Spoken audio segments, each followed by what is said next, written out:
এখন যদি প্রশ্ন হয় গোবিন্দ চুরি করলেন কেন?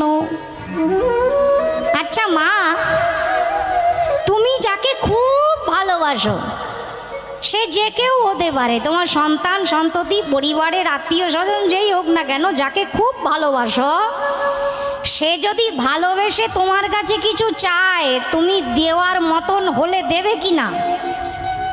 কথা কয় না, দেবে না? হ্যাঁ কি না? আমি যদি কিছু চাই দেবে তো আজকে? এই রে ভয় ঢুকে গেছে। না আমি কিছু চাই না, তোমরা এরকম শান্ত হয়ে বসে থাকো। তোমাদের দর্শন পেয়েছি, এর থেকে বড় উপহার আর কি হতে পারে? স্বর্গের দেবতারাও নেমে আসেন একটু ভক্ত বদন দর্শনের জন্য।